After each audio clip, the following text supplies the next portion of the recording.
So in this video, we will see what are the clinical methods to assess fetal congenital abnormalities in early pregnancy. Okay तो congenital एबनॉर्मलीज को detect करने के लिए क्या क्या methods हैं, उनको कैसे, उनका क्या सिग्निफिकेंस है, उनके ऑब्जर्वेशन का टाइमिंग क्या है, वो सब हम इस वीडियो में देखने वाले हैं. So first of all, congenital abnormalities क्यों इतना मैटर करता है, क्यों इतना ज़रूरी है, क्योंकि इन दी फर्स्ट ट्राइमेस्टर जितने भी स्पॉन्टेनियस एबॉर्शंस हैं उसमें मेजॉरिटी ऑफ एबॉर्शंस के पीछे का कॉज है कंजेनाइटल एबनॉर्मलिटीज़. सो ये कंजेनाइटल एबनॉर्मलिटीज़ कैसी भी हो सकती हैं, क्रोमोसोमल हो सकती हैं, जीन रिलेटेड हो सकती हैं, ओके स्ट्रक्चरल हो सकती हैं, या फिर न्यूमेरिकल हो सकती हैं. सो इनको डिटेक्ट करने के लिए हमारे पास कुछ मेथड्स हैं, biochemical, biophysical and cytogenic.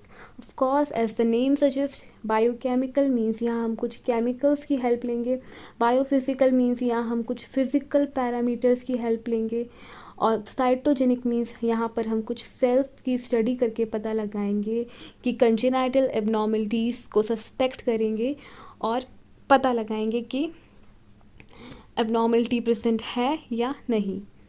So let's see.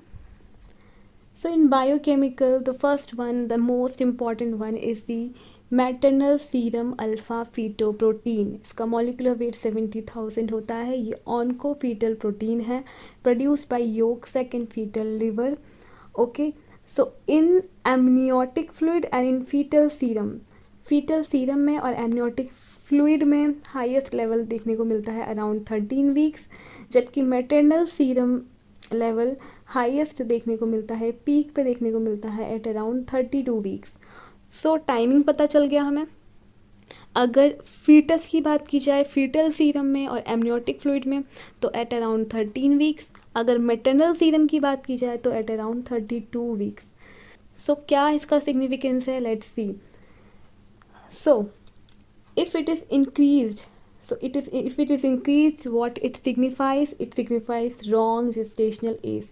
तो जी हाँ, ये 32 वीक्स पे वैसे ही पीक पर होता है, और अगर लेडी को अपनी जेस्टेशनल एज करेक्ट नहीं पता है या बाय एनी चांस और बाय एनी डिफ़ॉल्ट अगर वो 32 वीक्स, मतलब जो एक्चुअल में 32 वीक्स है लेकिन वो सोच रही है कि कोई और महीना चल रहा है, और ऐसे टाइम पर अगर वो MSA-AFP चेक कराएगी तो उसका इंक्रीज़ आएगा. So, wrong gestational age could be one of the reason. Open neural tube defects. So yes, MSAFP अगर इंक्रीज मिलता है तो 80% के चांसेस, 80% केसेस NTDs के ऐसे होते हैं जिसमें कि ये alpha fetoprotein, maternal serum alpha fetoprotein increase देखा गया है. ठीक है, और क्या क्या सिग्निफाई करता है multiple pregnancy, RH iso immunization, intra uterine fetal death, anterior abdominal wall defects and also renal anomalies. अच्छा, लो लेवल्स क्या क्या कहाँ कहाँ पाए जाते हैं? ट्राइसोमीज लाइक डाउन सिंड्रोम कौन सा ट्राइसोमी होता है? Trisomy of 21 chromosome. ठीक है, जेस्टेशनल ट्रोफोब्लास्टिक डिजीज़ में देखने को मिलता है लो लेवल. नेक्स्ट इज, कौन से केमिकल की बात हो रही है? इनहिबिन ए की. ये एक डायमेरिक ग्लाइकोप्रोटीन है, produced by corpus luteum and placenta. इसका लेवल रेज होगा कौन से वुमेन में? Which is carrying a fetus of Down syndrome. Next is HCG. ठीक है, human chorionic gonadotrophin. What is it? It is a glycoprotein. It is produce by syncytiotrophoblast of the placenta. High level कहाँ देखने को मिलेंगे? Multiple pregnancy में, hydatidiform mole, choriocarcinoma and Down syndrome में. Lower level कहाँ देखने को मिलेंगे? एक्टोपिक प्रेगनेंसीज में and also in spontaneous abortion में. Next one is unconjugated estriol. ये फर्स्ट डिटेक्ट किया जाता है 9 वीक्स पे and then it increases gradually. ठीक है, 9 वीक्स पे आप डिटेक्ट कर सकते हो, उसके बाद धीरे धीरे इसका वैल्यू इंक्रीज़ होता है. अगर लो एस्ट्रायोल है तो ये सिग्निफाई करता है, एसोसिएटेड होता है फीटल डेथ के साथ, फीटल एनॉमलीज जैसे कि anencephaly, Down syndrome, adrenal atrophy, hydatidiform mole, placental sulfatase और aromatase deficiency. Next chemical pregnancy associated plasma protein PAPP A, ठीक है। ये सीक्रेट होता है सिंशियोट्रोफोब्लास्ट से, इम्यूनोसप्रेसेंट की तरह एक्ट करता है, और अगर इसका लो मैटरनल सीरम लेवल है तो ये एसोसिएटेड होता है increased risk of pre eclampsia and IUGR से। Next is triple test and quadruple test. ये क्या होता है, लेट्स सी। ये आप देख सकते हो, ये पूरा एक टेबल है, प्रीनेटल असेसमेंट है, जिसमें biochemical and biophysical test show किए गए हैं, बायोकेमिकल एंड बायोफिजिकल टेस्ट। तो यहाँ पर टेस्ट के नेम हैं, one is the combined test maternal serum alpha fetoprotein, जिसके बारे में हम बात कर ही चुके हैं। Next is triple test, next is quadruple screening and soft tissue markers. कुछ मार्कर्स होंगे जैसे कि नेज़ल बोन कैसी है, USG में नेज़ल बोन दिख रही है, कैसी दिख रही है, और अगर वो कैसी दिख रही है तो क्या फाइंडिंग है, वो सब कुछ बताया गया है। Cell free fetal DNA। तो यहाँ पे जो मोस्ट इम्पॉर्टेंट थिंग है इस टेबल में से याद रखने लायक या फिर थोड़ा सा ध्यान देने लायक जो बातें हैं वो है इसका टाइमिंग। हर एक टेस्ट का टाइमिंग बहुत इंपॉर्टेंट है। ऑब्जर्वेशन, क्या ऑब्जर्व करना है, हमें अपने रिजल्ट को कैसे कंक्लूड करना है, क्या इन्फरेंस निकालना है, एंड एनॉमली टू डिटेक्ट, कौन सी एनॉमली डिटेक्ट की जा सकती है। बाकी की चीज़ें आप पढ़ लीजिए, याद रहे ना रहे, दैट्स अप टू यू। तो टाइम कंबाइंड टेस्ट के लिए 11 to 14 वीक्स है, ठीक है। ऐसे ही सबका टाइमिंग बता रखा है कि ये स्पेसिफिक टाइमिंग है जब हम इस टेस्ट को इम्प्लाई करते हैं, सो दैट ऑब्जर्वेशन हम पता लगाएंगे। जैसे कि कंबाइंड टेस्ट, ठीक है, तो इसमें HCG, पैप ए और यहाँ पर नक्कल थिकनेस पता लगा चेक करनी है। तो अगर नक्कल थिकनेस प्रेजेंट है, उसके साथ साथ अगर HCG इंक्रीज आता है और पैप ए डिक्रीज आता है, तो हम कौन से एनॉमली डिटेक्ट करते हैं, ऐसे में down syndrome. Okay, same like हम अभी पढ़ ही चुके थे कि maternal serum alpha fetoprotein increase आता है तो ओपन न्यूरल ट्यूब डिफेक्ट के चांसेस होते हैं, एंड इसका टाइमिंग क्या है, 15 to 20 weeks. Okay, triple test में कौन से 3 चीज़ें हैं जो चेक की जाएंगी। पहला, वन इज़ अल्फा फीटोप्रोटीन, वही maternal serum alpha fetoprotein. Next HCG and unconjugated estriol, ठीक है। ये 15 से 18 वीक्स पे चेक करोगे आप, और इसका इन्फ्रेंस इस तरीके से बनाना है। और क्या चेक करोगे, डाउन सिंड्रोम चेक कर सकते हो आप। डाउन सिंड्रोम के लिए डायग्नोसिस के लिए ये टेस्ट किया जाता है। Next is quadruple screening. तो what are the 4 things in this, तीनों वही हैं जो ट्रिपल टेस्ट में थी, उसके साथ इनहिबिन ए और है। डायग्नोसिस डाउन सिंड्रोम, टाइमिंग दे रखा है, और ये इसका इन्फ्रेंस, इसका ऑब्जर्वेशन क्या क्या करना है इसके अंदर। नेक्स्ट, सॉफ्ट टिश्यू मार्कर्स, तो नकल ट्रांसलुएंसी चेक करनी है और नेज़ल बोन। नकल ट्रांसलुएंसी क्या होता है बच्चों, USG में जब आप देखोगे तो at the back of the neck आपको फ्लूइड फिल्ड दिखेगा, तो उस फ्लूइड फिल्ड कैविटी जैसा कुछ दिखेगा, तो उसकी थिकनेस कितनी है। अगर उसकी थिकनेस 3 mm से ज़्यादा है और साथ में नेज़ल बोन चेक करनी है, नेज़ल बोन एब्सेंट है, तो ये एक डायग्नोसिस तक फॉर्मुलेट कर सकते हो आप, डाउन सिंड्रोम, टर्नर सिंड्रोम या अदर कोई कंजेनिटल अनोमली की तरफ इशारा करता है, ठीक है। ऐसे ही cell free fetal DNA more than 10 weeks पे चेक किया जाता है, और इससे आप ट्राइसोमीज का पता लगा सकते हो, 21, 18, 30। क्या नाम क्या होते हैं बताइए ज़रा मुझे। ट्राइसोमी 21 तो सभी बच्चे बता देंगे, down syndrome. 18 is Edward syndrome, and 13, trisomy 13 is पटाऊ syndrome. Okay, let's move to next slide.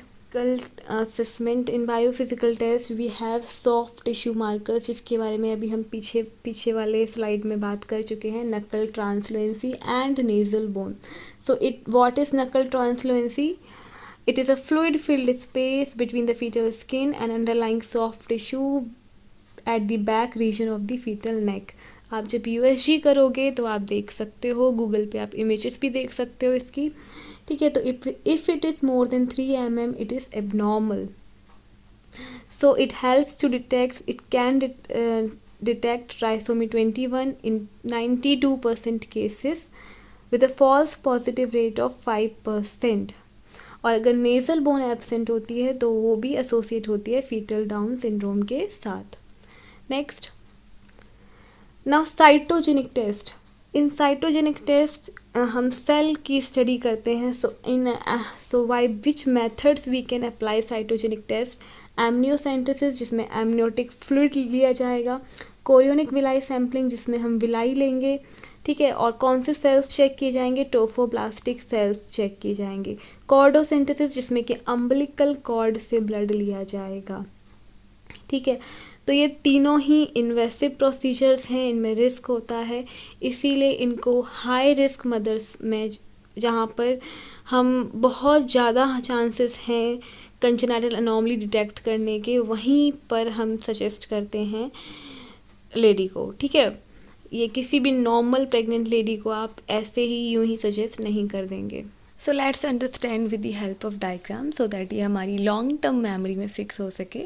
आप देख सकते हो यहाँ पे फाइन नीडल की हेल्प से एमनियोटिक फ्लूइड को एस्पिरेट किया जा रहा है और लोकेशन को चेक करने के लिए गाइडेंस की हेल्प ली जा रही है, अल्ट्रासाउंड ट्रांसड्यूसर की हेल्प ली जा रही है. ओके, सो एमनियोसेंटेसिस ये हम कब करते हैं, 14 से 16 वीक्स के बीच में यूजुअली ये प्रोसीजर किया जाता है. Next, chorionic villi sampling. इसको करने के दो मेथड होते हैं, trans abdominal procedure and trans cervical. Trans cervical में catheter is going through cervix, so and trans abdominal में ये थ्रू एब्डोमन हम लेते हैं सैम्पल को, एंड सैम्पल क्या है हमारा, villi from the chorionic frondosum. तो ट्रांस एब्डोमिनल प्रोसीजर का टाइमिंग होता है फ्रॉम 10 वीक्स टू टर्म, और ट्रांस सर्वाइकल का टाइमिंग होता है from 10 to 12 weeks. Okay, 10 to 12 weeks, और ये 10 टू टर्म.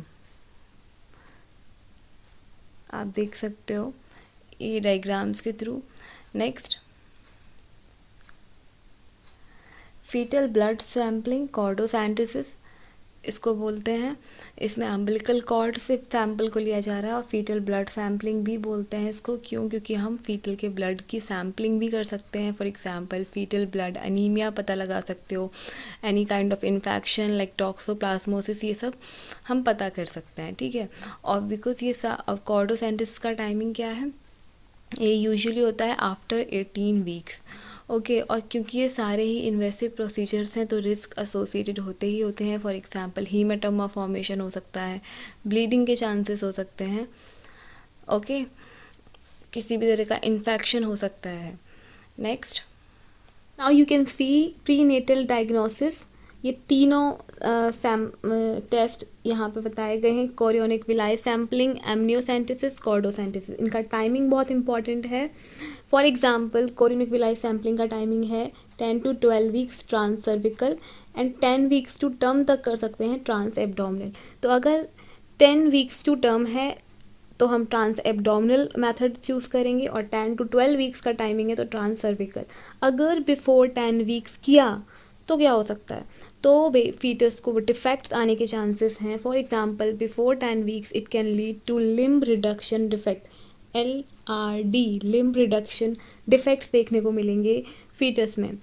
सो हम ये सब टेस्ट क्यों कर रहे हैं, सो दैट कि हम फीटस को किस के बेनिफिट के लिए कर रहे हैं, उसको रिस्क में या उसके नुकसान के लिए नहीं कर रहे हैं हम.